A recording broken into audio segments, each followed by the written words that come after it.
The listing had seemed almost too good to be true, which, in Marcus Webb's experience, usually meant it was. But the contract was real, the escrow was real, and the $180,000 salary for a single year of caretaking was very, very real. The property was called Blackwood Hollow, 640 acres of Montana wilderness north of a small town called Harlan's Creek. Population 312. The estate sat at the end of a 6-mile private road that cut through old-growth pine and spruce, so dense the canopy swallowed the sky. The house itself was beautiful in the way that old, serious money tends to be beautiful. 3 stories of hand-cut timber and river stone, a wraparound porch, a massive stone fireplace in the great room, and windows that looked out onto a meadow that dissolved at its edges into dark forest. The owners, a private family trust operating out of Geneva, had communicated only through a lawyer named Aldrich, who explained that the previous caretaker had left the position unexpectedly and that the owners simply needed someone reliable to manage the grounds, maintain the structure, and keep detailed logs of the property's condition. Marcus had asked why the salary was so generous. Aldrich had paused before answering. The remoteness, he said, and the winters. Marcus had signed the contract. He arrived on a Thursday in late September, when Montana still remembered summer. The drive up the private road alone was extraordinary. The pines crowding close on either side, their roots warping the gravel into something like a spine. The house emerged from the tree line as if it had grown there, and for a moment Marcus simply sat in his truck and looked at it. He was 38 years old, divorced, between careers in the way that was starting to feel permanent. A year of solitude and honest work seemed less like a sacrifice than a gift. He spent the afternoon unloading, learning the generator, walking the porch. The property came with a side-by-side ATV, a full workshop, and a chest freezer stocked with enough provisions for 2 months. By the time the sun dipped behind the western ridge and the meadow turned blue and cold, Marcus had a fire going and a glass of bourbon in his hand and felt, genuinely, at peace. The peace lasted until approximately 2 a.m. He woke to the horses. There were 3 of them in the paddock behind the barn, 2 mares and a gelding that Aldrich had mentioned almost as an afterthought. Marcus hadn't spent much time with them yet, but they were quiet animals, well fed, and they had regarded him that afternoon with the practiced indifference of horses who had seen too many caretakers come and go. They were not indifferent now. He could hear them through his bedroom window, the hard percussion of hooves on frozen ground, the high, panicked whinnying that horses only produce when they are genuinely afraid. Marcus pulled on his boots and jacket, grabbed the flashlight from the nightstand, and went to the back porch. He swept the beam across the paddock. The horses were pressed against the far fence, trembling in a tight cluster, their breath rising in white clouds.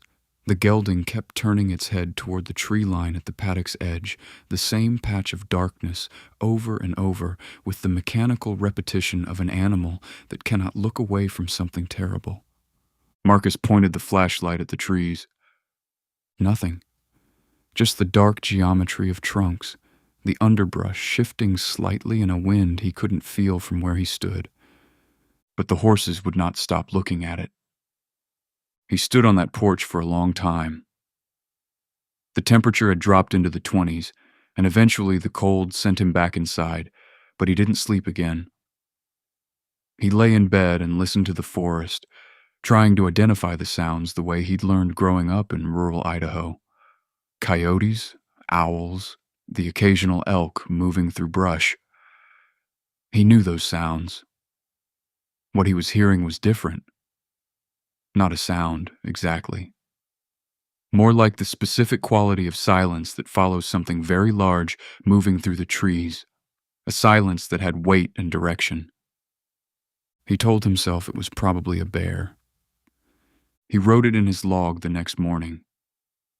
Horses agitated overnight, approximately 2 to 4 a.m. Possible bear activity at tree line behind paddock. Will monitor. The weeks that followed produced their evidence slowly, the way a good mystery does, each clue arriving just as Marcus had almost managed to explain the previous one away. The first thing he found was the deer. 3 days after his arrival, he was mowing the meadow's edge on the ATV when he came upon a white-tailed doe at the tree line. She was alive, barely, lying on her side, legs working without purpose, eyes showing white. What stopped Marcus cold was not the animal's distress, but what had been done to her.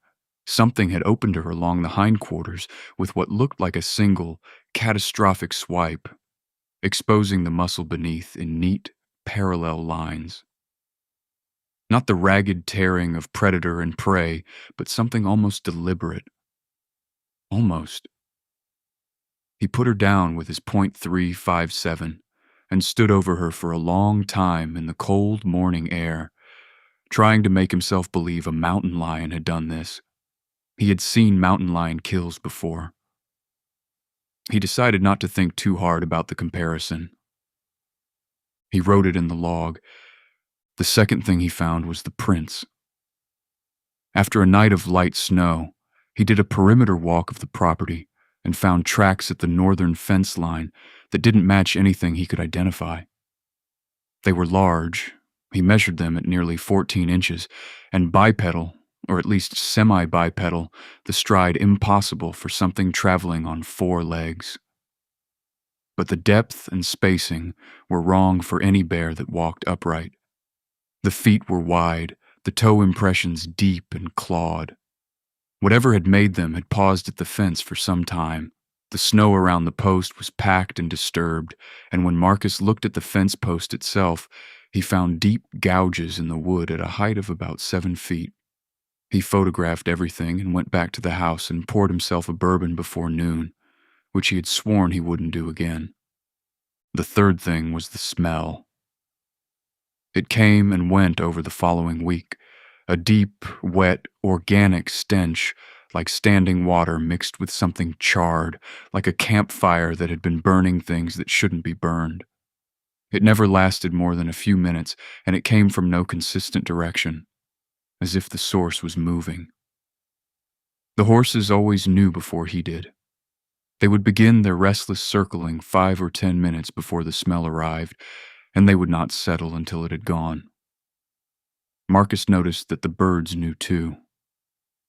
The magpies and Clark's nutcrackers that worked the meadow edge every morning would go abruptly quiet just before the smell came, lifting from the tree branches in a single, nervous mass, leaving a silence so complete it rang. The fourth thing was the elk carcass he found near the eastern creek on a Tuesday morning after a night when something had made the dogs in the barn, 2 border collies that came with the property, howl from midnight until dawn. The elk was a mature bull, 5 by 5, and it was not so much dead as it was emptied. The carcass had been opened and cleaned with impossible thoroughness in a way that left the skeleton largely intact. No scavengers had touched it. More troubling was what surrounded it. A wide, rough circle in the dirt and trampled grass, as if something had walked laps around it for hours. At the circle's edge, pressed into the soft bank of the creek, Marcus found 3 of the enormous prints, pointed toward the carcass, the toes sunk 2 inches deep. That night he sat in the dark of the great room without the fire on and listened to the house. The logs settled and popped. The wind moved through the eaves. And at the edge of the meadow, just within the tree line, something stood in the darkness for 4 hours. He couldn't see it. The night was cloudy and moonless, but he could feel it in the way you feel a headache forming behind your eyes before it arrives, a low, diffuse pressure in the air. The horses were silent, which was somehow worse than when they made noise. Silence was capitulation. Silence meant they'd stopped hoping to be heard. Marcus sat in the dark until 4 a.m., when the pressure lifted and the horses exhaled, and the dogs in the barn stopped their low, miserable whimpering. He made coffee and sat at the kitchen table and did the math on what leaving would cost him. He decided to go into the woods. He waited 2 more days, gathering himself. He loaded the .357, cleaned it, loaded it again. He took the rifle from the gun cabinet, a .308 bolt action with a good scope, and loaded that too. He charged the spare batteries for his headlamp and laid everything out on the kitchen table like a man preparing for surgery. He told himself it was reconnaissance only, just to see, just to know what he was dealing with. He stepped off the porch into the meadow on a Friday evening, 40 minutes after sunset, with just enough fading light to navigate. The temperature was in the low 20s, and the sky was clear and enormous, the stars so thick they seemed structural.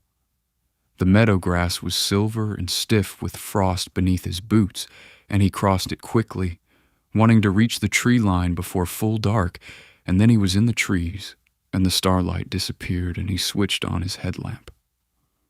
The forest was loud. It was always loud at dusk. The last birds, the first owls, the shifting and settling of the whole living architecture of the woods. Marcus picked his way north along what he'd come to think of as the creature's preferred boundary, following the creek. He had gone perhaps a quarter mile when the forest went silent. Not quiet, silent. The completeness of it stopped him mid-step. No wind, no branch creak, no rustle of mice in the underbrush. Even the creek seemed to lower its voice. Marcus stood absolutely still and moved only his eyes and felt, with an animal certainty that bypassed every rational faculty he possessed, that something was looking at him from multiple directions at once. He turned his headlamp slowly in a circle and saw only trees. He smelled it then, that charred swamp-bottom stench, and his stomach clenched and he took one hand off the rifle to cover his nose, and that's when he saw the clearing. It was small, maybe 30 feet across, natural or made to look natural, a bowl of open ground between 4 old-growth pines. The headlamp swept it, and Marcus stopped breathing. The deer had been dead for some time. What remained had been arranged, there was no other word for it, arranged, in a pattern across the forest floor. The bones and organs and hide were laid out with deliberate precision, forming a symbol perhaps 15 feet across, concentric arcs intersecting a central vertical line, with smaller pieces positioned at what appeared to be mathematically regular intervals. Marcus had no frame of reference for it except a deep, nauseating certainty that whatever he was looking at had not happened by accident, or by animal logic, or by anything he'd been prepared by his 38 years of living to understand. He was still trying to process what he was seeing when the brush exploded 20 feet to his left. The sound was enormous, a crashing, splintering impact, and beneath it a sound Marcus would spend years trying not to remember. Something between a scream and a resonant, chest-deep percussion that he felt more than heard, a sound that seemed to compress the air around him. He did not make a decision. His body made it. He turned and ran. He ran back through the dark trees with the headlamp strobing wildly, branches catching his jacket, his boots slipping on the frozen ground, and the sound behind him did not diminish. Something was keeping pace. He could hear the impacts of something large and fast moving through the brush, parallel to his line. Not pursuing directly, but flanking, tracking, herding. He broke out of the tree line into the meadow and ran for the porch lights of the house and did not slow until he hit the porch steps and slammed through the door and threw the deadbolt behind him and stood in the front hall with his back against the door, breathing so hard he thought he might pass out. He stood there for a long time. Eventually, he turned on every light in the house and went to the gun cabinet and got the shotgun. In the morning, in the gray and cautious light of a Montana October dawn. Marcus stood at the front window for a full 10 minutes before he opened the door. The porch was a ruin. The wooden railing along the left side had been torn from its posts, not broken or weathered loose, but stripped from its mountings with lateral force, leaving the lag bolts still seated in the posts, pulled through the wood of the rail like it was cardboard. The porch boards themselves showed 4 distinct sets of furrows, parallel, consistent in depth, carved in dark arcs that curved toward the front door. Marcus measured them later. 4 inches between each groove, half an inch deep in oak decking. The front door had fared only slightly better. The lower panels showed deep compression marks and a set of impacts that had cracked the frame, as if something had applied enormous force repeatedly in the same spot, testing the structure. The steel threshold plate was buckled upward at one corner as if someone had tried to pry it from below. And on the left side of the door, at a height of 6.5 feet, pressed into the wood with the intimacy of a signature, were 2 of the enormous handprints, palms flat, fingers spread, each one the size of a dinner plate. Marcus photographed everything and drove to Harlan's Creek.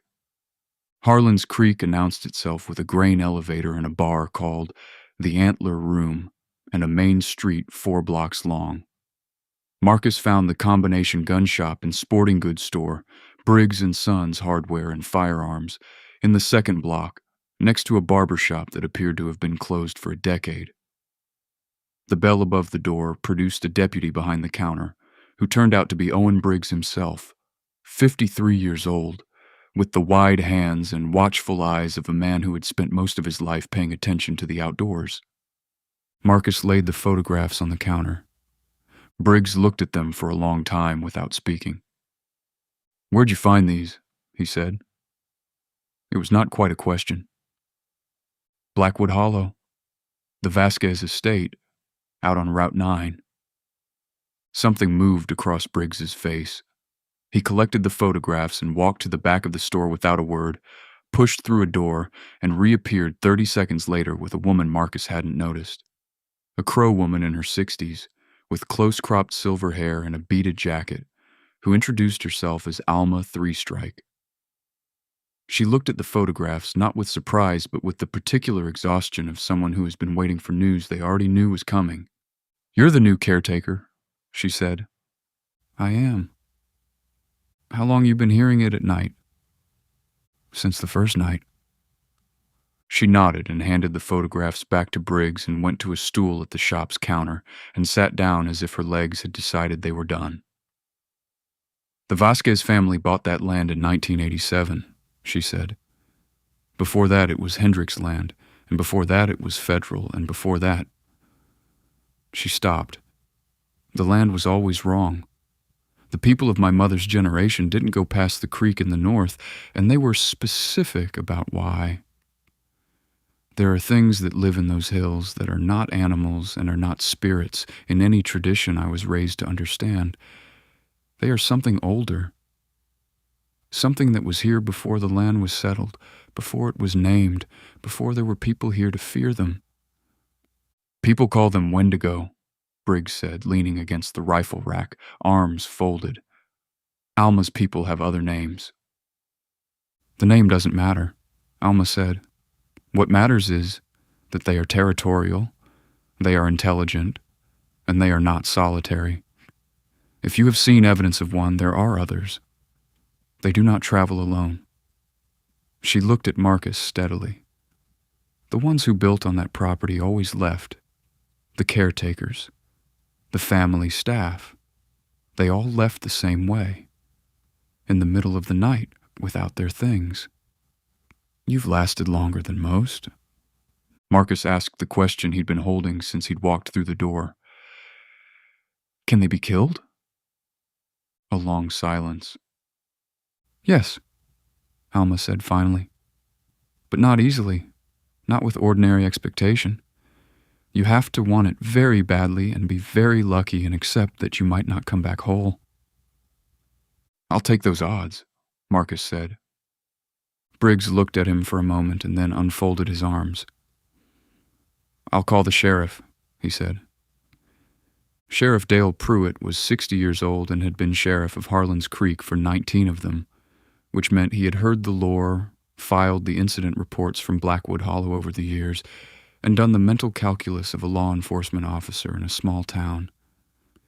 You find a way to explain things that keeps people calm and keeps you functional. He had not quite believed. He looked at the photographs the same way Briggs had, long, careful, without comment, and then he put his hat on and got his shotgun from the cruiser and said he was in. They went in at 10 p.m., the three of them.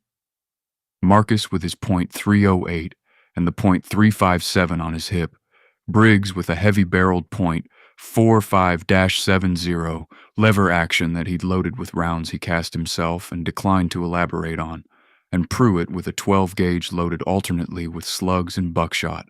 Alma had pressed a small bundle of something dried and bound with red thread into Marcus's jacket pocket as they'd loaded the truck. She hadn't explained it, and he hadn't asked. They took the ATV to the tree line and proceeded on foot. Pruitt had a thermal scope mounted on his shotgun and swept it in slow arcs as they walked. Marcus navigated toward the creek, toward the north fence, toward the area where he'd found the tracks thickest. The forest did its thing. The slow-building silence, the temperature dropping inside the tree line, as if they'd crossed a threshold into somewhere that operated by different physics. "There," Pruitt said quietly, and they stopped. The thermal showed 2 heat signatures, low and moving, roughly 400 yards to the northeast. They were large, distorted by the canopy but unmistakably large, and they were moving slowly in a parallel track, which Pruitt identified as a flanking pattern before any of them had to say it. "They know we're here," Briggs said. "They've known since the tree line," Marcus said. They moved northeast in a loose formation, and the terrain dropped, and that's when Marcus smelled it. The cave smell, the deep mineral cold of a place that the sun had never reached, layered under the charred swamp stench that he'd come to understand was them. A limestone outcropping rose from the hillside ahead, split by a dark fissure roughly 4 feet wide and 8 feet tall. The thermal showed heat blooming from the interior. One signature had stopped moving outside it. The other had gone inside.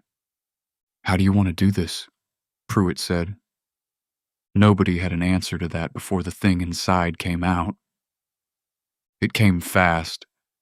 It came through the fissure sideways, accommodating a shoulder width that should not have fit, and it was in the clearing before any of them had raised a weapon.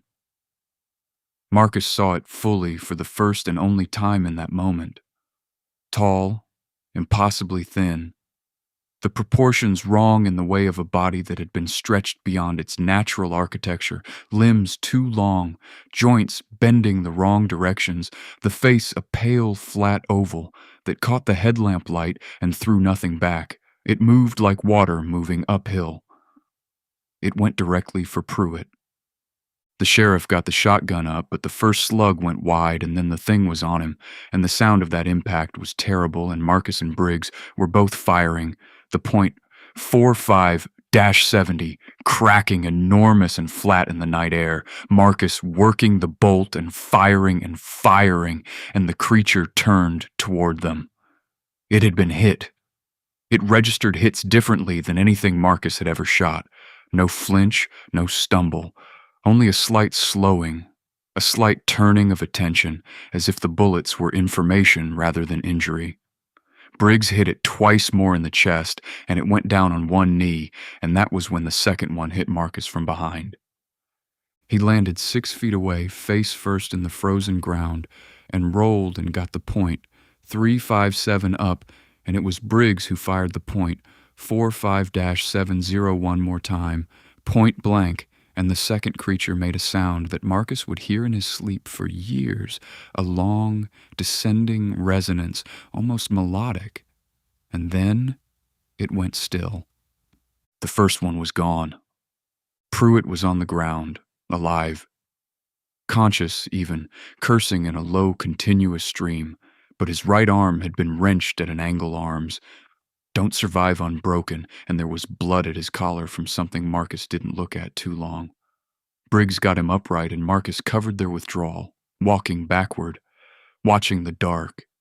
There was a howl from the ridge above them, then another from the east, then a third from somewhere across the creek, far and high and enormous, answered by a fourth from so close Marcus felt it in his jaw. They ran. They made the tree line with Pruitt between them, his good arm over Briggs's shoulder, and got the ATV, and drove to the house, and barricaded the door, and sat in the kitchen, with all the lights on, and waited for the sun. It rose slowly, reluctantly, the way it does in late October in Montana, and with it came the particular quality of silence that is actual silence, bird silence, wind silence, the silence of a world that has decided to be ordinary again. Pruitt's arm was broken in 2 places. He had 4 deep lacerations at his neck and shoulder that required field dressing from the house's medical kit and would require 43 stitches at the county hospital in Billings. He refused to be driven there until he'd made a phone call to his deputy and to the county emergency management office, during which Marcus heard him use the words, multiple confirmed hostile contacts, and advise residents to shelter after dark, effective immediately. They found the evidence at the house's perimeter when the light was sufficient to see. The same gouge marks on the porch railing, refreshed and deeper. Around the north side of the house, clear prints in the frost, 5 sets this time, circling, the trail worn into the ground the way a dog wears a path, and claw marks high on the house's log siding, reaching for window casings at 8 feet, 10 feet. One window screen had been removed and was lying in the frost 20 yards from the house, neatly, as if set aside rather than torn away. They drove to town. They told it at the Antler Room that evening, Briggs and Marcus, with Pruitt having been transported to Billings, sitting at the bar with the owner, Rose Kellner, and a dozen townspeople who filtered in as the word spread. Alma Three-Strike was there. She sat at the end of the bar with a glass of water and did not say, "I told you so," which Marcus appreciated more than he could express. There were 5 confirmed tracks around the house. 1 creature was dead or close to it. That left at minimum 4 unaccounted for, and given what Alma said about pack structure, there could be more. They should assume more. "How many bullets does it take?" someone asked. "More than you want to use," Briggs said. "And they need to be heavy, large caliber. You need to disrupt the structure. They tolerate damage differently than any animal I've dealt with." He paused. "They can be stopped, but they don't stop easily." The bar went quiet. Outside, in the complete black of the Montana night, someone heard it first and held up a hand for silence. It started as a single sound from the eastern tree line, that long, descending harmonic they'd heard from the cave, but layered now, multiple voices overlapping in a chord that had no place in nature. It built slowly, and as it built, they heard beneath it the percussion of something large moving through the brush on the hill north of town, and then something answering from the south, and the dog tied outside the hardware store across the street began to scream. Rose Kellner reached under the bar and came up with a shotgun. Alma set down her glass of water and closed her eyes for a moment, her lips moving without sound. Marcus Webb checked the cylinder of the .357, closed it, and looked at the door. "Bar the windows," Briggs said. "Anything that fires, get it out." The sound outside rose. The lights over Main Street flickered once and held. In the Antler Room in Harlan's Creek, Montana, on the 23rd of October, 312 people made ready for what was coming out of the dark. Epilogue. What remains? I am writing this from a motel room in Billings. It has been 11 days. I could tell you what happened in that bar that night. I could tell you about the way the windows held and then didn't, about the shapes in the doorway, about the sounds. I could tell you about Owen Briggs, who stood in the center of that room with his 45-70 until there was no more to be done and no more ammunition left, and still did not move.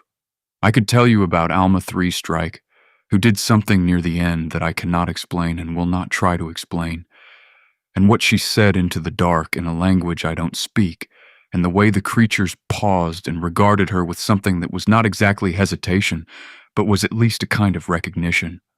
I could tell you about Rose Kellner and her shotgun and the cook from the kitchen and the retired rancher named Gus, who was 81 years old and handled himself better than men a third his age. I won't tell you the precise count of who walked out and who didn't. That's not mine to report, and the people of Harlan's Creek are not footnotes in someone else's horror story.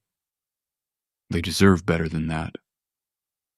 What I'll say is that they fought with everything they had, in the dark, against things that should not have existed, and they made the things pay for every inch. What I'll say is that when morning came, it came without announcement.